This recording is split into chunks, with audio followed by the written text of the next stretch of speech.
Hello ಗೆಳೆಯರೆ, ಎಲ್ರಿಗೂ ನಮಸ್ಕಾರ.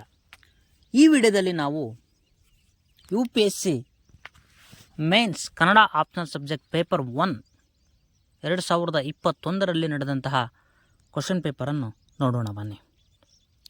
ಮೊದಲ ಪ್ರಶ್ನೆ ನೋಡುವುದಾದರೆ, ದ್ರಾವಿಡ ಭಾಷೆಗಳ ಸ್ವರೂಪ ಲಕ್ಷಣಗಳು. ನಂತರದ ಪ್ರಶ್ನೆ, ಪಂಪನ ಕಾವ್ಯ ಮಾರ್ಗ ಮತ್ತು ಪ್ರಭಾವ. ವಚನ ಸಾಹಿತ್ಯದಲ್ಲಿ ಜೀವನ ಮೌಲ್ಯಗಳು. ನಂತರದ ಪ್ರಶ್ನೆ, ಕನಕದಾಸರ ಕೀರ್ತನೆಯಲ್ಲಿ ಸಾಮಾಜಿಕ ನೀತಿ.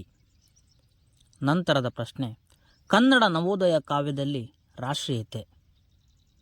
ಅದೇ ರೀತಿಯಾಗಿ ಮುಂದುವರೆದು ನೋಡುವುದಾದರೆ, ಕನ್ನಡ ಭಾಷೆಯ ಪ್ರಾಚೀನತೆಯ ವಿವಿಧ ಆಕಾರಗಳನ್ನು ವಿವರಿಸಿ. ನಾಗಚಂದ್ರನ ಪಂಪರಾಮಾಯಣದ ರಾವಣ ದುರಂತ ನಾಯಕನೇ ಹೇಗೆ ಚರ್ಚಿಸಿರಿ.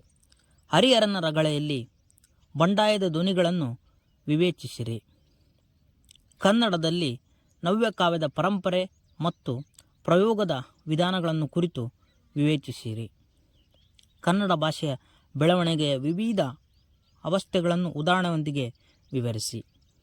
ನಂತರದ ಪ್ರಶ್ನೆ, ಜನ್ನನ ಯಶೋಧರ ಚರಿತೆ ಮತ್ತು ಅನಂತನಾಥ ಪುರಾಣಗಳನ್ನು ತೌಲನಿಕವಾಗಿ ಸಮೀಕ್ಷಿಸಿರಿ. ನಂತರದ ಪ್ರಶ್ನೆ, ರಾಘವಾಂಕನ ಹರಿಶ್ಚಂದ್ರ ಕಾವ್ಯದ ಚಂದ್ರಮತಿ ಪ್ರಲಾಪ ಪ್ರಸಂಗವನ್ನು ವಿವೇಚಿಸಿರಿ. ಪ್ರಗತಿಶೀಲ ಸಾಹಿತ್ಯದ ತಾತ್ವಿಕ ನೆಲೆಗಳನ್ನು ಕಥೆ ಕಾದಂಬರಿಗಳಲ್ಲಿ ಹೇಗೆ ಪ್ರಕಟವಾಗಿದೆ ವಿವರಿಸಿ. ಹಾಗೆ ಮುಂದುವರೆದು ಪ್ರಶ್ನೆಯನ್ನು ನೋಡುವುದಾದರೆ, ಕನ್ನಡ ಭಾಷೆಯಲ್ಲಿ ಸ್ವೀಕರಣ ವಿಧಿವಿಧಾನಗಳನ್ನು ಉದಾಹರಣೆಯೊಂದಿಗೆ ವಿವರಿಸಿ. ನಂತರದ ಪ್ರಶ್ನೆ, ದಲಿತ ಬಂಡಾಯ ಸಾಹಿತ್ಯದ ಮೇಲೆ ವಿಚಾರವಾದಗಳ ಪ್ರಭಾವವನ್ನು ವಿವೇಚಿಸಿರಿ. ಪಂಪ ಭಾರತ ಮತ್ತು ಕುಮಾರವ್ಯಾಸ ಭಾರತಗಳು ವಸ್ತು ನಿರ್ವಹಣೆ ಪಾತ್ರದರ್ಶನಗಳಲ್ಲಿ ಹೇಗೆ ಭಿನ್ನವಾಗಿವೆ ವಿವರಿಸಿ. ನಂತರದ ಪ್ರಶ್ನೆ, ವಚನ ಮತ್ತು ದಾಸ ಸಾಹಿತ್ಯದ ಸಾಮಾನ್ಯ ಸ್ವರೂಪವನ್ನು ತೌಲನಿಕವಾಗಿ ವಿಮರ್ಶಿಸಿ.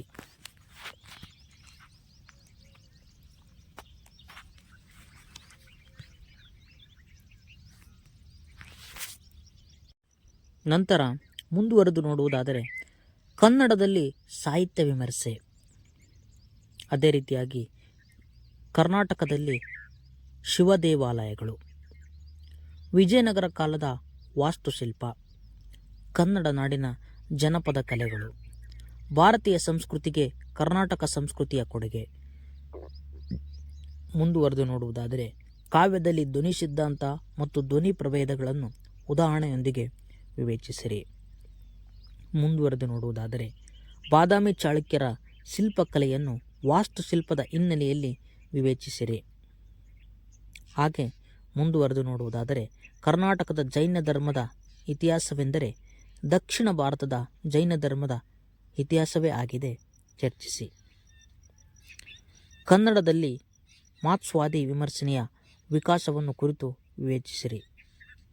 ನಂತರ ಔಚಿತ್ಯ ಸಿದ್ಧಾಂತದ ವಿವೇಚನೆಯನ್ನು ಉದಾಹರಣೆಯೊಂದಿಗೆ ವಿವರಿಸಿ.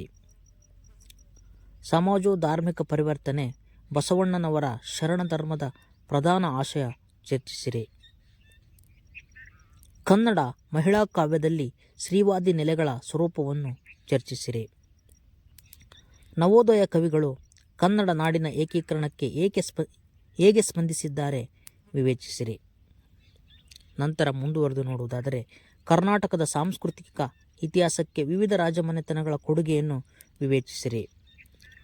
ಕರ್ನಾಟಕದಲ್ಲಿ ಶ್ರೀ ವೈಷ್ಣವ ಧರ್ಮ ಕಲೆ ಸಂಸ್ಕೃತಿಗೆ ಕೊಟ್ಟ ಕೊಡುಗೆಯನ್ನು ಸಮೀಕ್ಷಿಸಿರಿ.